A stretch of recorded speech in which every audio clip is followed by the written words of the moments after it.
Animate with Rex.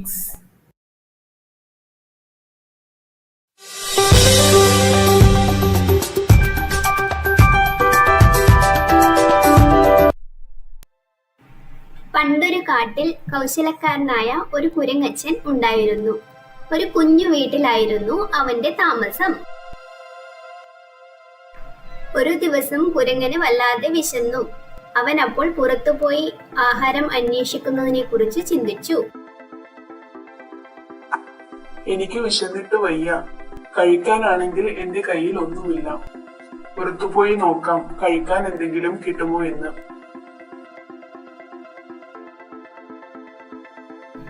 കുരങ്ങൻ തന്റെ കുടിലിൽ നിന്നും ഭക്ഷണം തേടി ഇറങ്ങി.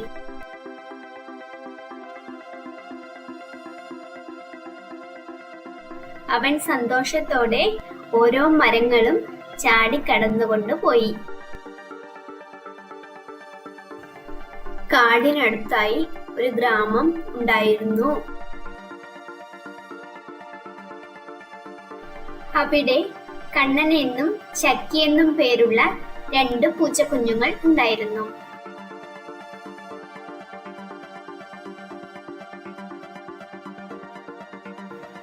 ചക്കിയാകട്ടെ നല്ല സുന്ദരിയായിരുന്നു. അവളുടെ കണ്ണുകൾ നല്ല ഭംഗിയുള്ളതായിരുന്നു. എന്നാൽ കണ്ണൻ കറുത്ത് ശോഷിച്ച ഒരു കുഞ്ഞു പൂച്ചക്കുഞ്ഞായിരുന്നു. അവര് 2 പേരും നല്ല സുഹൃത്തുക്കൾ ആയിരുന്നു. എല്ലായ്പ്പോഴും അവർ ഒരുമിച്ചായിരുന്നു ഭക്ഷണം തേടി ഗ്രാമത്തിലൂടെ നടക്കാറ് പതിവ്. അവർക്കെന്നും സന്തോഷമായിരുന്നു. ഒരു ദിവസം കളിച്ചുകൊണ്ടിരിക്കെ അവർക്ക് വല്ലാതെ വിശന്നു. അവര് 2 പേരും മനുഷ്യരുടെ വീട് ലക്ഷ്യമാക്കി നടന്നു. അങ്ങനെ നടക്കുമ്പോഴാണ് വഴിയിൽ ഒരു പഴം കിടക്കുന്നത് കണ്ടത്.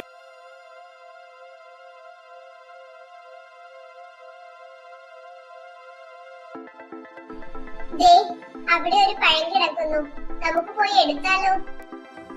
വഴിയിൽ പഴം കണ്ടത് എന്തായാലും നന്നായി. ഒത്തിരി മെനക്കെടാതെ നമുക്ക് ഇത് ഭക്ഷിക്കാമല്ലോ. നല്ല രുചിയായിരിക്കും.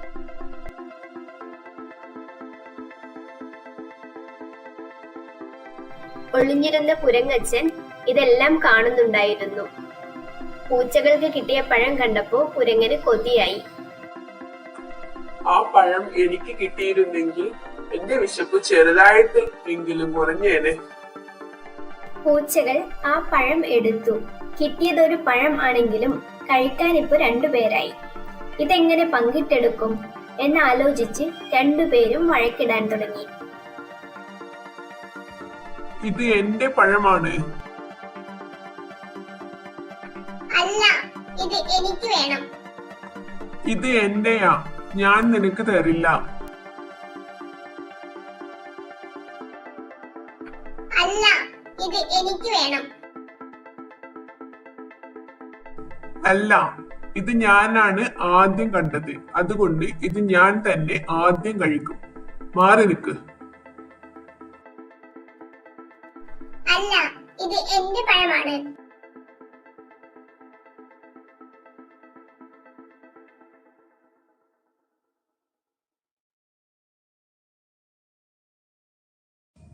ഞാൻ പറഞ്ഞില്ലേ ഇത് എന്റേതാണെന്ന്.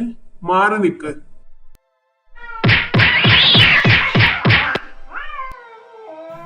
അങ്ങനെ 2 പേരും ഇടി തുടങ്ങി.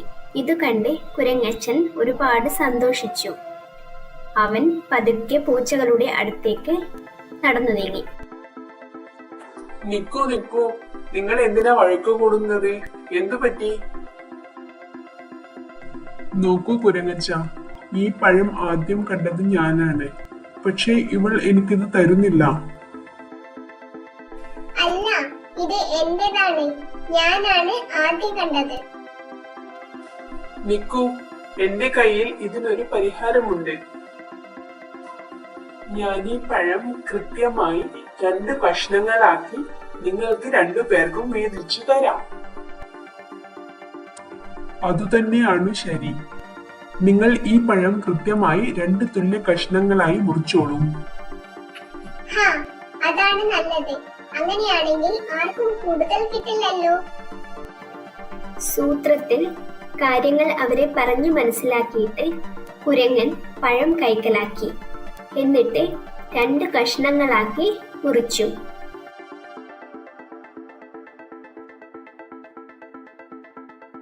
അയ്യോ, ഇതെന്താ ഒരു കഷ്ണം വലുതും ഒരു കഷ്ണം ചെറുതുമാണല്ലോ. ആ വലിയ കഷ്ണം എനിക്ക് തരൂ, ഞാൻ കഴിക്കാം. അല്ല, വലിയ കഷ്ണം ഞാൻ കഴിക്കാം, ചെറുത് അവന് കൊടുത്താൽ മതി. നോക്കൂ, നിങ്ങൾ ഇതിനും വഴക്കിടരുത്. ഇതിനും എന്റെ കയ്യിൽ പരിഹാരമുണ്ട്. ഞാൻ ഇതിനെ വീണ്ടും 2 കഷ്ണങ്ങളാക്കിയിട്ട് മുറിക്കാം. ഇങ്ങനെ പറഞ്ഞുകൊണ്ട് കുരങ്ങൻ വലിയ കഷ്ണം പഴത്തിൽ നിന്നും ഒരു കഷ്ണം വീണ്ടും കഴിച്ചു. ഇത് കണ്ട് പൂച്ചകൾ വളരെ സന്തോഷിച്ചു. ഇനിയെങ്കിലും പകുതിയും പകുതിയും കഴിക്കാമല്ലോ. പക്ഷേ കുരങ്ങച്ചൻ കഴിച്ചു കഴിഞ്ഞപ്പോൾ ആ കഷണം ചെറുതാവുകയും മറുകഷണം വലുതാവുകയും ചെയ്തു. കുരങ്ങച്ചൻ വീണ്ടും അതിനെ പകുതിയാക്കുന്നതിനു വേണ്ടി ഒരു കഷ്ണം കൂടെ കഴിച്ചു. അപ്പോഴും രണ്ടും തുല്യ കഷണങ്ങൾ ആയില്ല. ഈ സൂത്രം അവൻ തുടർന്നുകൊണ്ടേയിരുന്നു. തുല്യ കഷ്ണങ്ങളാക്കാൻ കൊടുത്ത പഴം മുഴുവൻ കുരങ്ങച്ചൻ തിന്നു തീർത്തു.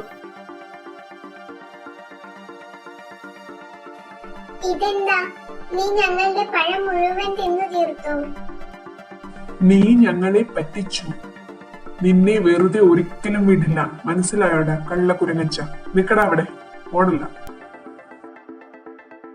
പൂച്ചകൾ കുരങ്ങനെ പിടിക്കാൻ ഓടിയെങ്കിലും വളരെ വേഗത്തിൽ ഓടിയ കുരങ്ങച്ചൻ ഒരു മരത്തിൽ നിന്നും മറ്റൊരു മരത്തിലേക്ക് ചാടി ചാടി ദൂരെ കാട്ടിനകത്തേക്ക് മറഞ്ഞു. ഇതിലും നല്ലത് അത് നമുക്ക് തന്നെ പങ്കിട്ട് കഴിക്കാമായിരുന്നു. അതെ, നമ്മൾ രണ്ടുപേരും വെറുതെ വഴക്ക് കൂടേണ്ടായിരുന്നു. നമുക്ക് തന്നെ ഒരുമിച്ച് ആ പഴം തുല്യ കഷ്ണങ്ങളാക്കാമായിരുന്നു.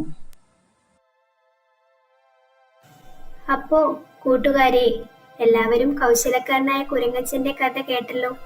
ഇതിൽ നിന്ന് നമുക്ക് എന്തു മനസ്സിലാക്കാം?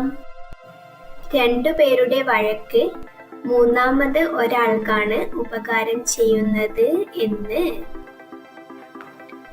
അതുകൊണ്ട് ചെറിയ ചെറിയ വഴക്കുകൾ നമ്മൾ തന്നെ പരിഹരിക്കണം. കേട്ടല്ലോ? അടുത്ത കഥ കേട്ടാലോ?